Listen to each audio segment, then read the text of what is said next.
Words can change people's lives. You've surely heard some words that have changed your life. But what if your own spoken word could change the entire direction of your own life? Could it lift you out of homelessness? Could your own words create a thriving career for yourself while simultaneously changing the lives of those around you? Welcome to the Orlando Real Estate Lifestyle Podcast, where we explore the intersection of Orlando real estate and your best life. I'm Phil Kruse, here to help you make the most out of your journey in the City Beautiful. Today, I'll be interviewing the Poet Laureate of Orlando, Shawn Welcome. Shawn is more than a poet. He specializes in performance poetry and dynamic public speaking, oftentimes using a cadence common to the spoken word genre. He is president of the Orlando chapter of Next Level Speakers Academy and believes that spoken word poetry can be a catalyst for social change. Maybe I'll even get him to share a poem or performance with us today. Shawn, welcome to the Orlando Real Estate Lifestyle, and thanks for being here today. I appreciate you, Phil. Thanks for having me. Real quick, if you, the listener, want to see Shawn perform live, he will be performing at the 9th annual Martin Luther King Gospel Concert on February 2nd, hosted by the City of Orlando and our own Mayor Buddy Dyer. It's free to attend, although you need to RSVP, and please bring a non-perishable food item. I will include a link in my episode description with more details about this, as well as a link to Shawn's personal website.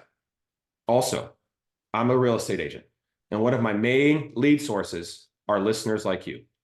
So hit me up via DM on social media at Phil Kruse, that's Kruse with a K, if you or a friend are looking to sell or buy a home in Orlando. Or just shoot me a text. My number is also in the episode description. Now, Shawn, it's understood that you are a great poet and performer, but it wasn't without a lot of hard work and sacrifice. The cliche starving artist comes to my mind, although you've clearly figured out a way to put food on the table for you and your family. However, early on, in the pursuit of your passion, you experienced some immense challenges. You even experienced a bout of homelessness. How did your experience of homelessness influence your perspective on life and your creative expression through poetry? Yeah, I mean, life comes with challenges, so I appreciate everything that I learned, in the midst of those challenges, and I also, before I kind of get into how I work my way out of it, don't want to over sensationalize that particular predicament, time in my life or whatever. But Sure. yeah, I think just staying focused on what I loved doing and having a real clear vision for where I wanted to go and a clear vision for what I didn't want in my life really helped me to stay consistent in what I loved. And, eventually, people started to believe in my own belief in myself, if that makes sense, right? Yeah. And so I think there's a lesson for everybody there. It's like no one's going to believe you more than you believe in yourself, Mm-hmm. and that certainly helped me in my own, in my own journey. And I've had some financial troubles and instability and so forth, but I think kind of keeping a steady focus on my art, on my craft, on my open mic night and performances, and just figuring it out, man.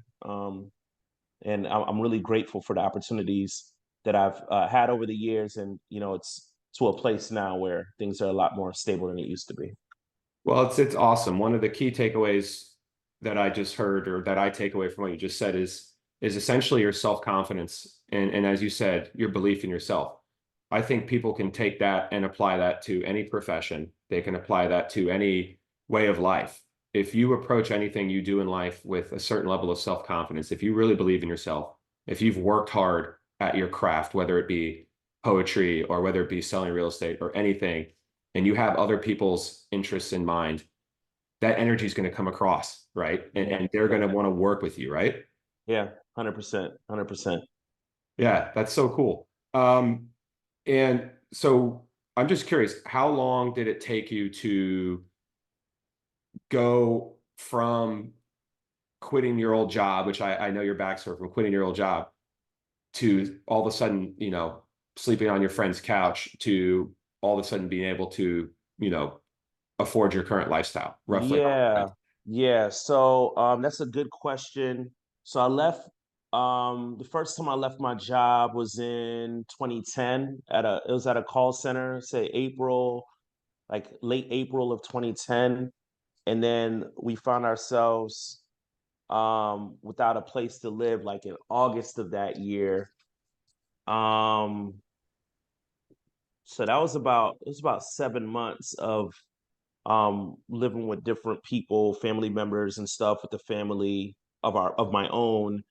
Um so 2010, and I don't know, I feel like the growth was really gradual, right? Right, So right. to the current lifestyle that I have now, um I guess I have to like pick a marker. So I had jobs on the way to being a full-time poet and professional speaker. So it's really been about, let me see, June of last year is when I left my last job and was full time. So, um, sorry, I'm doing like quick math in my head. It's all right. So June, 20, wait, 2010 January. to Oh, last. seven. Hold on. Let me answer this. So 13 years is the answer.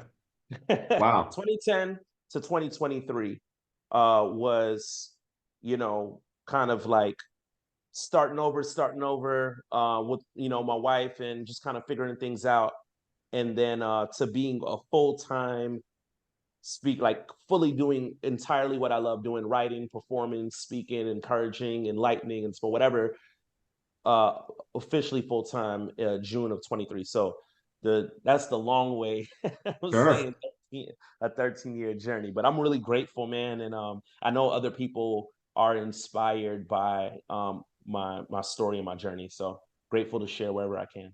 100%. It is inspirational. It's a proof of persistence.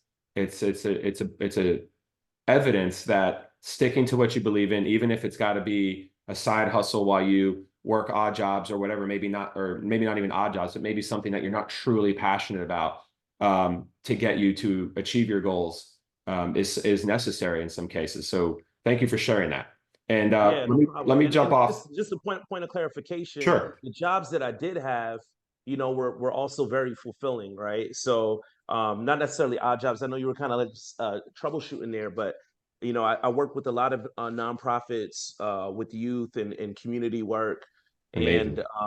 and so there was still an element of feeling like in alignment with what I I I believe Shawn Welcome to be, while still um, pursuing what I'm probably most gifted at, which is writing and performing and speaking.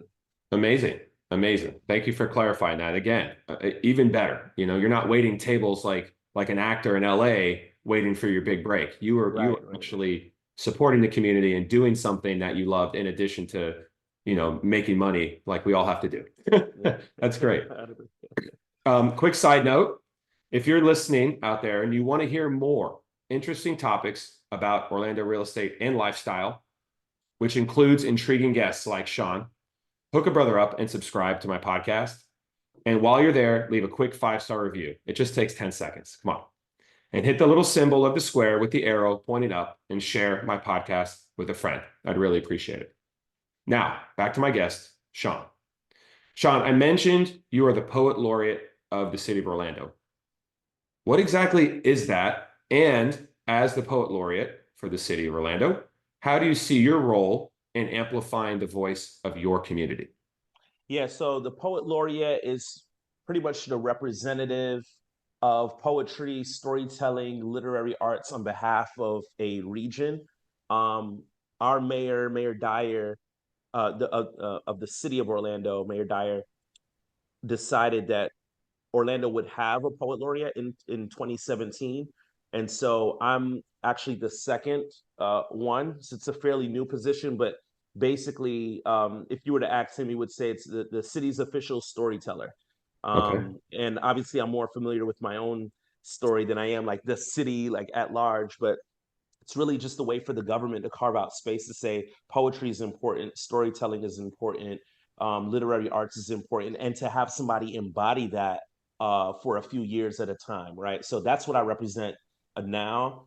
The second part of your question was, how do I see myself amplifying the voices of my community? Is Yep, that, exactly. yeah, yeah. So I mean, for those who don't know, I started an open mic night in Orlando back in 2006 called Diverse Word. I did that every week, where poets would get up and share their poems and their stories and their raps or their rants, whatever type of creative expression they had, their jokes, whatever.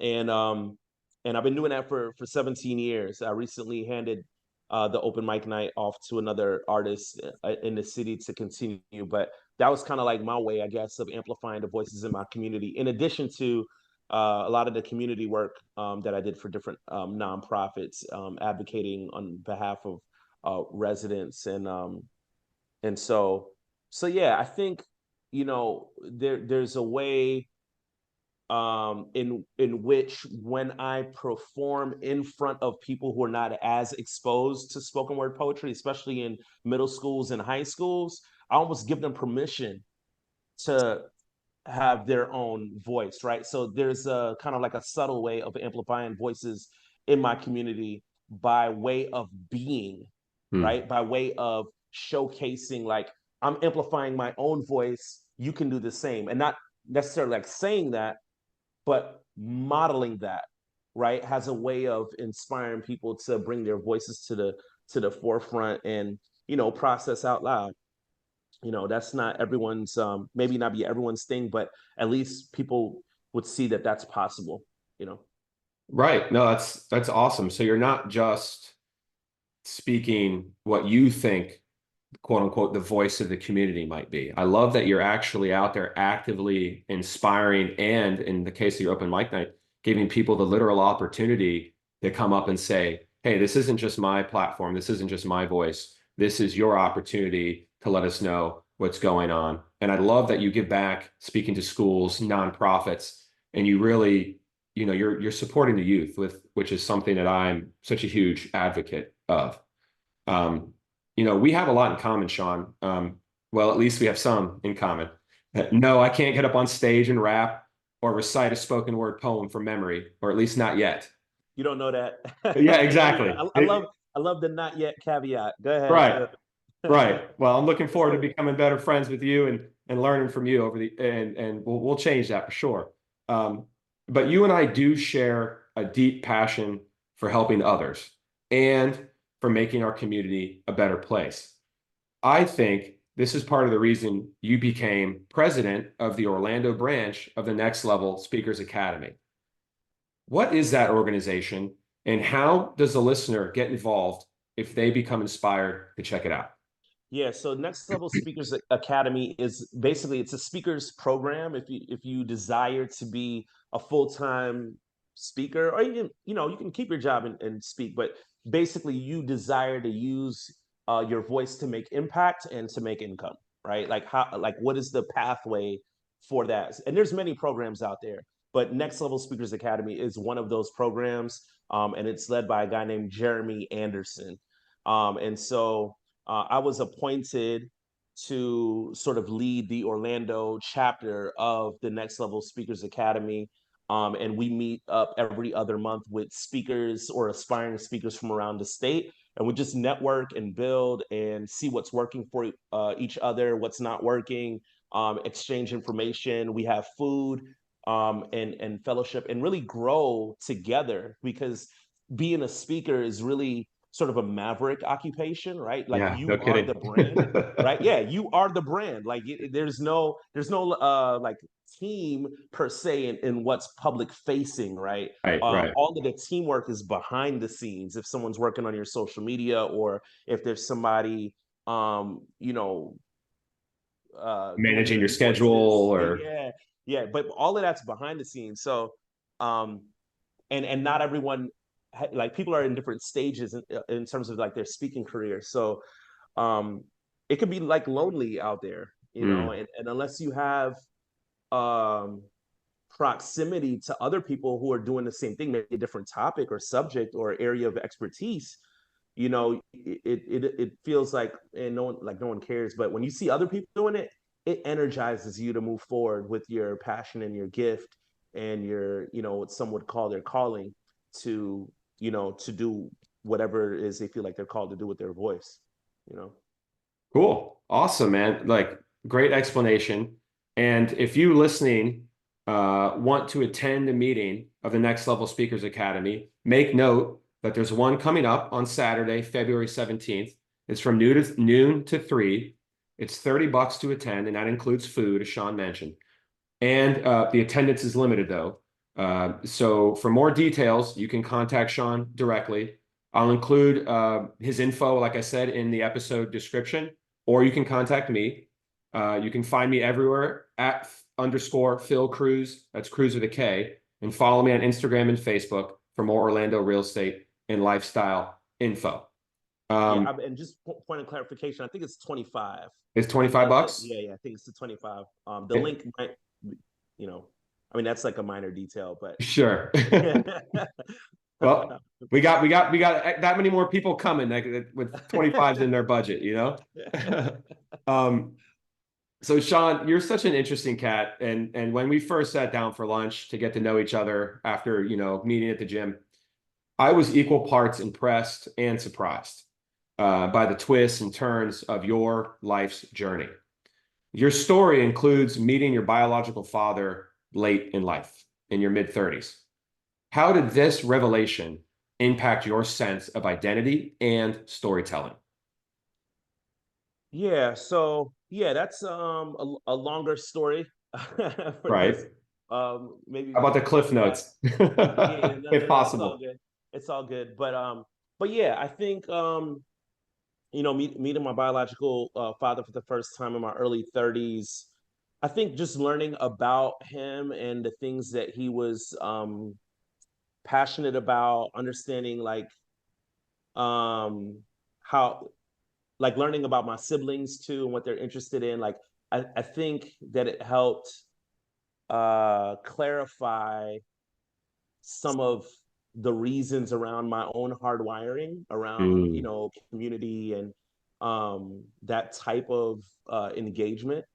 And with every hardship, I hate to like downplay some of the challenges in life, but it's another thing that I also don't want to like over sensationalize, because I know there's people out there that have, just been through, worse things. In my case, I did have a dad that I grew up with that I knew as um, my dad, and then found out that that wasn't the case, at least biologically, right? On a relationship standpoint, we're tight, and my mom was kind of uh, terrified to share that with the person who had already taken me in, as his son. So I can get a little bit deeper with that, but my biological dad didn't know that my mother was pregnant at all. So I was a complete surprise to him.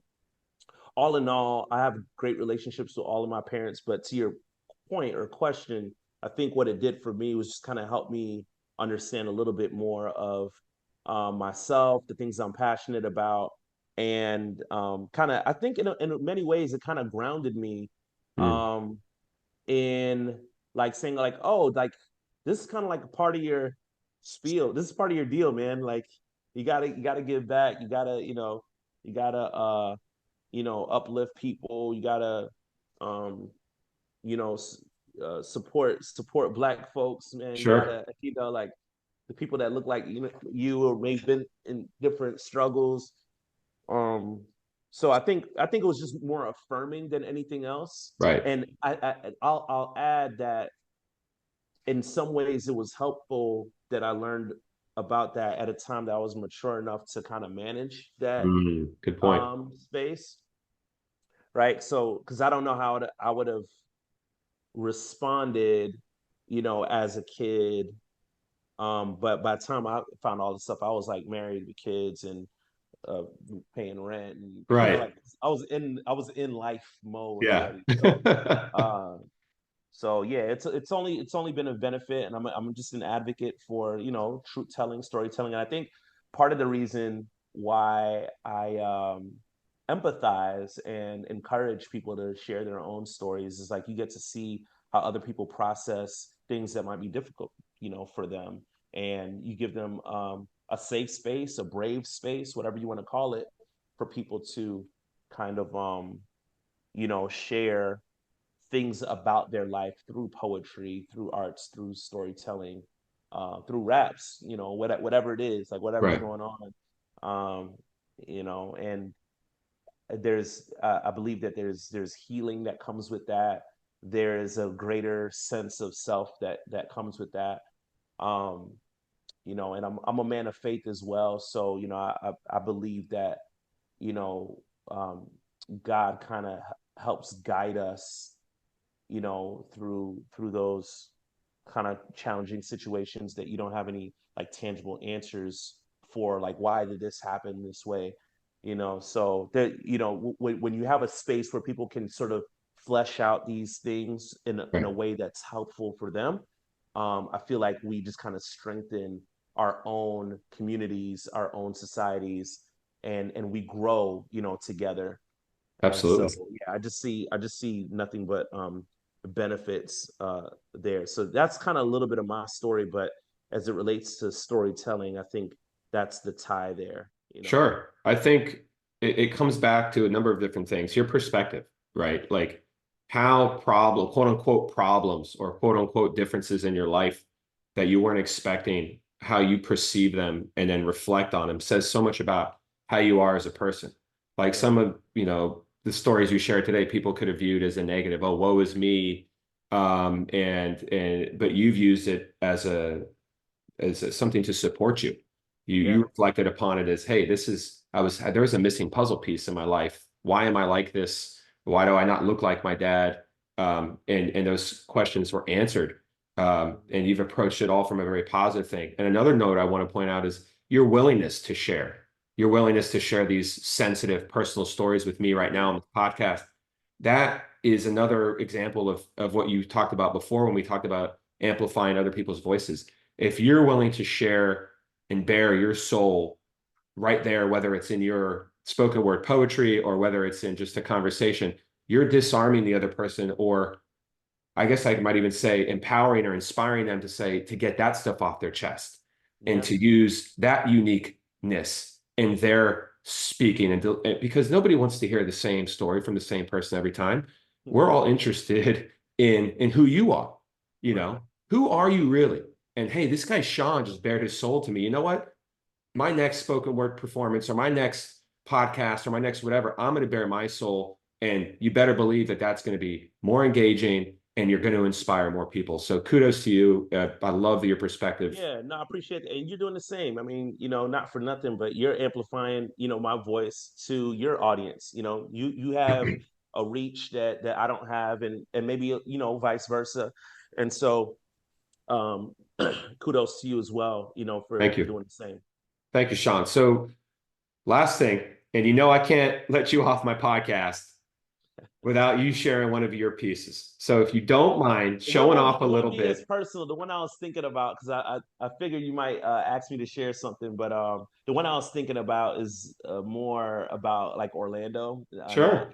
like Shawn Welcome No, per perfect. se. Let's do it. Um, so I could do that more happy go lucky type thing, but I was asked by um there's an organization, Visit Orlando, which brands Orlando to the globe pretty much, Nice. in different ways. And I wrote a poem to kind of talk about Orlando and stuff like that. So Let's I'll hear do it when that. you're ready, man. All right, let's do it. Orlando, land of the free and home of the waves, where fireworks dilate the eyes of the night sky, bright whites, reds, and magentas bang, spread like spider webs across the constellation. We're just colorful people creating the culture, comfortable in the winter, using soap suds for snowflakes with no shame. Visitor symbols of space exploration dangle from keychains. The coast is a quick drive, Atlantic breeze, vibes, where a Sunday stroll through Lake Eola or Lorna Doone won't cost you a dime, and the options for fine dining come a dime a dozen and doesn't feel like the same meal. It is unbelievably real.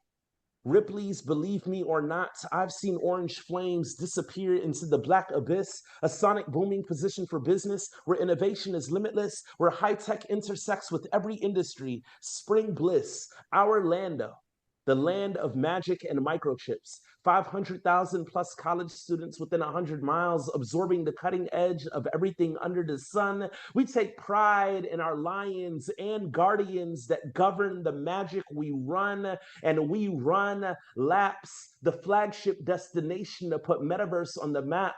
Orlando, land of many languages, reflected in the cuisine, where convention center conferences and upside down buildings share the same street. We are playful where we meet, creatively serious. We are EA Sports and Steinmetz Hall, Dolphins and Gators and the Millennium Mall and the Florida Mall. We shop and kayak and get in where we fit in, because this expanding global hub either got something for everyone or blank spaces on the canvas waiting for acrylic paint, where your worst day can still feel like your birthday, especially in October. Fiestas and parades. Look, we celebrate days like 407 Day, land of the free, home of the waves. So much more to reveal. Between the water slides and the 400-foot wheel, we are unbelievably real. Amazing. And just to make that clear for the listener, that's right out of Shawn's brain. That was memorized. And what a performance. I love how you picked on like every single freaking aspect of Orlando. I hope that Visit Orlando is taking care of you, because that is an impactful piece. Well done, man. I appreciate it. And they are. Good. Now, Shawn Welcome, Poet Laureate of the great city of Orlando. Keep shining your light on all those around you. And thank you so much for taking the time to be with me here today. Of course. I appreciate you, Phil, man. Keep doing what you think. Keep spreading those positive messages as well, man. I see you on Instagram. Thank you, buddy. I will. You believe that. And Shawn, quickly, what's the best way the listener can find out more about you?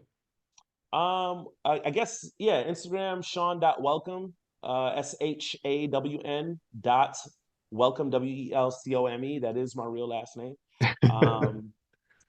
ShawnWelcome.com, Facebook, Shawn Welcome. Sure. You can email me if you want at info@ShawnWelcome.com. So very easy to find. You can Google, you can put Shawn Welcome in Google. That's right. Just like figure it out that way. You hit. But yeah, I live, I live here in the Central Florida, or downtown Orlando, so it's cool. I'm pretty easy to find. And I'll include all that information in the podcast episode description, guys. So don't worry. And of course, my contact info will be there in the episode description too. And for more Orlando real estate and lifestyle tips, be sure to follow me on Instagram and Facebook at _Phil Kruse. That's Kruse with a K. And please share the gift of this interview with your friends and family by sending them to this link, or posting a link on your own social media. I'd be forever grateful for that. And always know, your best life in Orlando is within reach. Keep embracing every moment. Cheers. Cheers.